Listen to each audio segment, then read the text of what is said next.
एक गांव में एक साहूकार दंपति अपने दो बेटा बहुओं के साथ रहते थे। बड़ा बेटा सरकारी अफसर था, अच्छा कमाता था, तो वह अपनी पत्नी और बच्चों के साथ अलग रहने चला गया।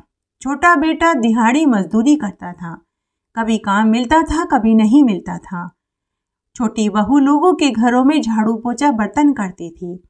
साहूकार दंपति छोटे बेटा बहू के साथ पुराने घर में ही रहते थे। छोटे बेटे की शादी को 5 साल हो चुके थे, लेकिन उन्हें संतान सुख की प्राप्ति नहीं हुई। एक दिन साहूकार दंपति का मन हुआ कि हम चातुर्मास का स्नान करें, तो उन्होंने अपने दोनों बेटा बहुओं को बुलाकर अपने मन की बात कही। तो बड़े बेटा बहू ने समय और धन की बर्बादी बताकर चले गए। माँ बाबूजी को उदास देखकर छोटे बेटा बहू ने कहा कि माँ बाबूजी, हम आपको चातुर्मास का स्नान और व्रत करवा देंगे, आप चिंता मत करो। अब छोटे बेटा बहू अपने माँ बाबूजी को चातुर्मास का स्नान करवाने लगे। रोज मंदिर दर्शन करवाने ले जाते, पीपल पथवारी सिंचवाते, तुलसी जी के दिया बाती करवाते, सूर्य नारायण भगवान को अर्घ्य दिलवाते, गायों को हरा चारा डलवाते, गरीबों को दान करवाते।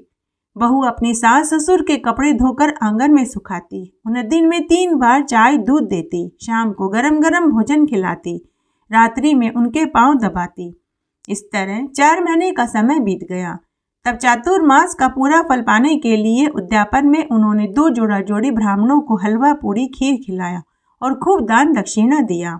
उसके दूसरे दिन जब बहू आंगन में माँ बाबूजी के कपड़े सुखाने गई तो उसने देखा वहां सच्चे मोतियों का ढेर पड़ा था। साहूकार दंपति अपनी छोटी बहू से बोले कि बहू, तुमने हमें चातुर्मास का स्नान करवाया, भगवान ने तुम्हें इसका फल दिया है, यह सारा धन तुम्हारा है। 4 महीने के बाद छोटे बेटे को भी एक अच्छी नौकरी मिल गई। छोटी बहू को भी गर्भ ठहर गया। एक के बाद एक उन्हें अनेक खुशियां मिलने लगी। जब बड़े बेटा बहू ने सुना तो वे उनसे पूछने लगे कि यह सब कुछ कैसे मिला। तो साहूकार दंपति बोले कि इन्हें तो चातुर्मास देवता ने फल दिया है। तब बड़े बेटा बहू ने निश्चय किया कि अगले साल हम भी माँ बाबूजी को चातुर्मास का स्नान करवाएंगे। हे चातुर्मास के देवता, जैसे आप छोटे बेटा बहू पर टूटे वैसे सबकी मनोकामना पूरी करना।